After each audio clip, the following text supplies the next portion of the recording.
This part of the day in the morning, our garden really is under a lot of shade until about 11 o'clock. We have this big, massive tree, or a couple trees right here.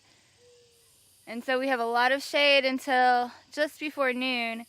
So I like to come out here in the mornings and work in the garden when it's cool. Today, I think I'm going to pull some of these onions because they're just getting trampled. We don't have very many left. Something got into them and pulled up a couple. It might have been my own kids, I don't know. And then we've been kind of pulling them as we needed some onions, but a lot of these I'm going to pull today and probably dehydrate them. I do have a little dehydrator that I like to use, and then I can store them down in our cellar.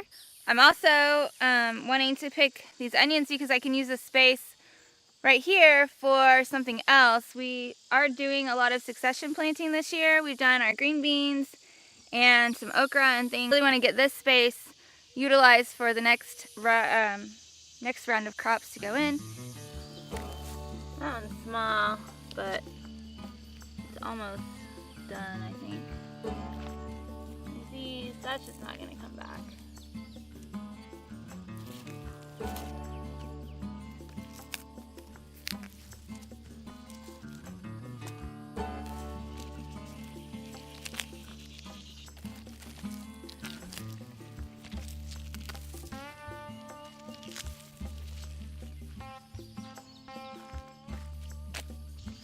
There's one. That's a pretty good sized one.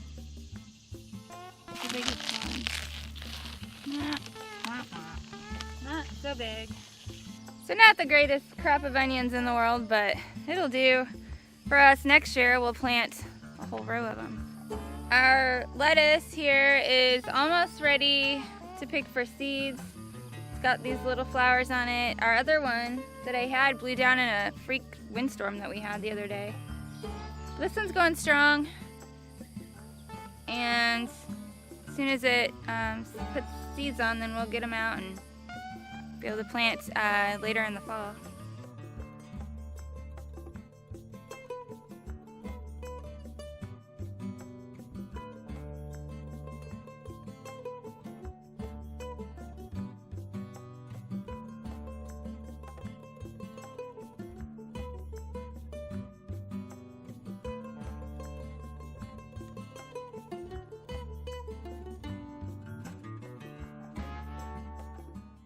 Alright guys, real quick, I just wanted to pop in here and talk about 5 of my favorite farm or gardening style books, guys, because they've really helped us in getting our farm started and learning about gardening and doing those kind of things. So I really wanted to just share with you, so we're going to go over them right now while she's asleep.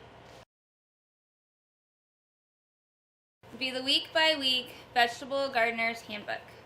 This book is really neat because you can tailor it to your own zone that you live in. Once you know your last frost date, you put it in up here, and then every week you'll go and it'll tell you what to do, say 20 to 19 weeks before your average date of last frost. And it gets closer to your frost date, and then it goes after your frost date. And it just gives you a lot of really good references for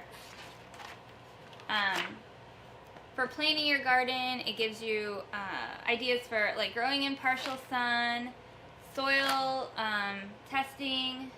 It has a journal of sorts for your garden, so you would put in like 3 years of garden observations, how to store the food that you've grown.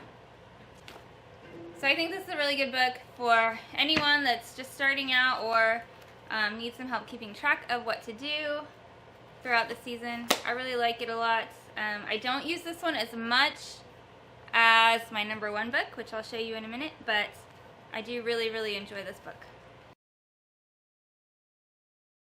All right, #4 is Your Farm in the City. We used this book a lot when we lived in town. We weren't able to have animals, so that was a whole section that we didn't get to use, but we were able to read up on it and kind of prepare for our farm and having animals here. There's so much information about building soil, planning out your garden, talking about just organic versus non-organic. You can do soil tests, and talks about weeds that are beneficial or not, and how they tell you about what kind of soil you have. composting, which we did use a lot when we were in town. And it has a lot to do with more of like city codes and making sure that you're following your city regulations and things like that. Ways that you can still grow a lot of food. Talks about how to save seeds, soil fertility, and then it goes into each kind of vegetable that you can grow. Each one has its own page, which is kind of nice. It gives the Latin name for it, how to grow, how to harvest, varieties to grow. It has a section on good bugs and bad bugs, things that you want or don't want in your garden and why. Chickens, goats, ducks, bees, even lots of things that you could find in town if your town would allow it. And then in the back, which I thought was really cool, was lots of different plans for plotting out your homestead or your farmstead. It goes from small, like containers on a deck or patio, all the way up to 85,000 square feet. And it goes through years too, so like your first year, what it would look like versus your second year and your third year and your fourth year. So really planning it out long term, which I thought was really cool and really helpful. Another book that we really like, of course, is the Encyclopedia of Country Living by Carla Emery. This has absolutely everything you need to know about farming, about homesteading, growing food and keeping food for the winter and animals, and so much that I could never go through it on one video alone by itself. But just all kinds of recipes and resources, every kind of vegetable and fruit you could think of, and then animals, going to auctions, genetics, breeding, housing, milking, butchering, all those things. So I'd say if I could only have one book in our library, this would be it.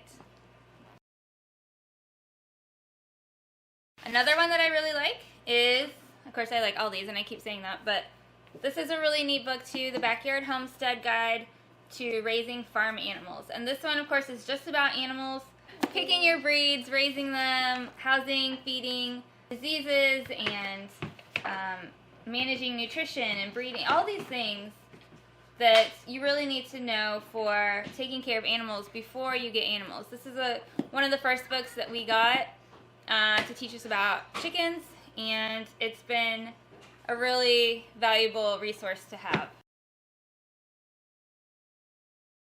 And then this one is my absolute favorite book that I have for gardening. This is called Backyard Harvest, a year-round guide to growing fruits and vegetables, and that's all it is. It goes month by month, what to grow, what's ready to eat in that month, what to start planning on or working on. This is really helpful for me, especially like now in the midsummer months when I'm not getting a ton of vegetables, but I'm ready to start thinking about planting our fall garden. And so what do I need to do for July? Well, it tells you, it goes into great detail what you need to do, what you can plan out right now, and it reminds you to do different things like taking care of your tools and what to do for different diseases of plants. It goes through all the months of the year. There's canning ideas and dehydrating. It talks about even greenhouse maintenance and keeping things clean and keeping things in order, and it's really, really handy stuff. And lots of pictures, lots of how-tos, which I like. I'm a very visual reader, visual learner, so I like having those pictures. Reminds you to also take care of your tools and your homestead and not just your garden. It goes through all the different varieties of different kinds of fruits back here.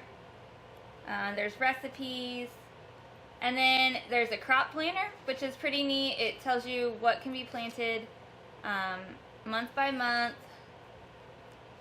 All of those. Then there's some pests in the back, what they do, what it looks like on your plants.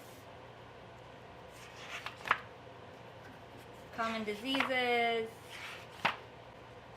and nutrient deficiencies, because a lot of what's going on in your garden might not be pests, it might just be nutritional deficiencies. And then there's a lot of useful websites in the back, garden supplies, fruit and vegetable nurseries. So yeah, this is my go-to book for all of my gardening questions, all of my ideas that I have or things I'm trying to plan out. I get this book out first every time. So I just wanted to give you guys a quick overview of those books that we really like to use, that are really invaluable to us here on the farm. So let me know in the comments what books are your favorites. What do you guys like to use? What do you use to help you on your homestead? Thanks for coming along with us, and we'll see you guys next time.